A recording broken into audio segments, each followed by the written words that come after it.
राजस्थान की राजनीति में उस समय हलचल मच गई थी जब बागीदौरा विधायक जयकृष्ण पटेल रिश्वत मामले में एंटी करप्शन ब्यूरो के हत्थे चढ़ गए। लेकिन अब इस चर्चित मामले में नया मोड़ आया है। डूंगरपुर बांसवाड़ा से लोकसभा सांसद भारत आदिवासी पार्टी के वरिष्ठ नेता राजकुमार रोत ने विधायक पटेल को क्लीन चिट देते हुए इस पूरी घटना को भारतीय जनता पार्टी की साजिश करार दिया है। रोत ने भाजपा पर तीखा हमला बोलते हुए कहा कि पटेल को राजनीतिक षड्यंत्र के तहत फंसाया गया है। राजकुमार रोत ने प्रेस कॉन्फ्रेंस को संबोधित करते हुए साफ कहा कि विधायक जयकृष्ण पटेल को बेवजह बदनाम किया गया है। उन्होंने दावा किया कि पटेल के खिलाफ रिश्वत का आरोपी बीजेपी की एक छोटी समझी योजना का हिस्सा है, जिसका उद्देश्य आदिवासी नेतृत्व को कमजोर करना है। रोत के मुताबिक इस पूरे मामले में जो तथ्य सामने आए हैं वे पटेल को निर्दोष साबित करती हैं। उन्होंने कहा कि इस संबंध में बाप पार्टी द्वारा गठित जांच समिति की रिपोर्ट में भी विधायक को फंसाए जाने की बात सामने आई है। सांसद रोत ने आगे कहा कि जनता अब बीजेपी की साजिशों को पहचान चुकी है और पंचायती राज उपचुनावों में भाजपा को करारी हार का सामना करना पड़ा। जो इस बात का प्रमाण है कि लोगों ने बीजेपी की नीतियों को नकार दिया है। उन्होंने कहा कि जनता अब जागरूक हो चुकी है और आदिवासी समुदाय अपने हकों और सम्मान को लेकर सतर्क है। सांसद राजकुमार रोत ने अपने बयान में उदयपुर से बीजेपी सांसद मन्नालाल रावत पर भी तीखा हमला बोला। एक सवाल के जवाब में पहले तो उन्होंने कहा कि वे रावत को नहीं पहचानते, लेकिन बाद में कहा कि वे उनका सम्मान करते हैं, लेकिन उनमें मानवता नहीं है।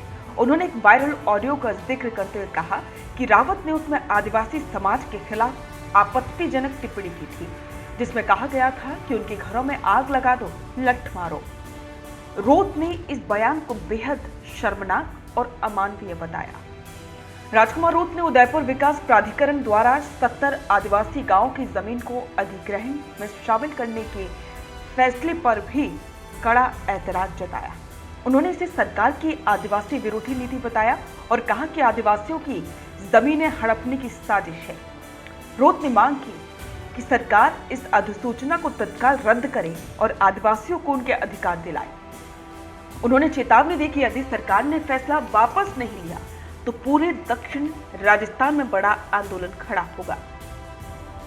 आपको जानकारी दे दें कि 4 मई 2025 को एंटी करप्शन ब्यूरो ने विधायक जयकृष्ण पटेल को जयपुर स्थित सरकारी आवास से 20 लाख रुपए की रिश्वत लेते हुए गिरफ्तार किया था।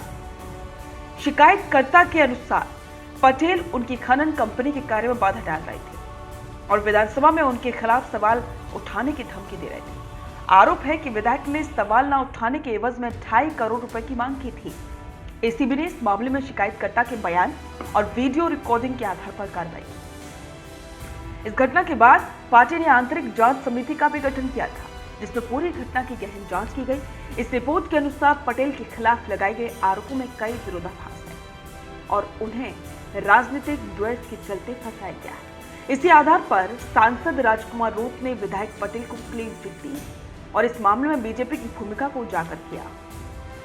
इस पूरे घटनाक्रम से स्पष्ट है कि राजस्थान की राजनीति में आदिवासी नेतृत्व और अधिकारों को लेकर एक नई बहस छिड़ चुकी है, जहां एक ओर सरकार और जांच एजेंसियां भ्रष्टाचार के खिलाफ कार्रवाई कर रही हैं, तो वहीं दूसरी ओर आदिवासी नेता इसे राजनीतिक साजिश बता रही हैं। अब देखना होगा कि आने वाले समय में इस मामले की दिशा क्या मोड़ लेती है और क्या जयकृष्ण पटेल को न्याय मिल पाएगा या नहीं। इस पर आपके विचार हमारे साथ कमेंट बॉक्स में साझा करें और बने रहें द फैक्ट इंडिया के साथ।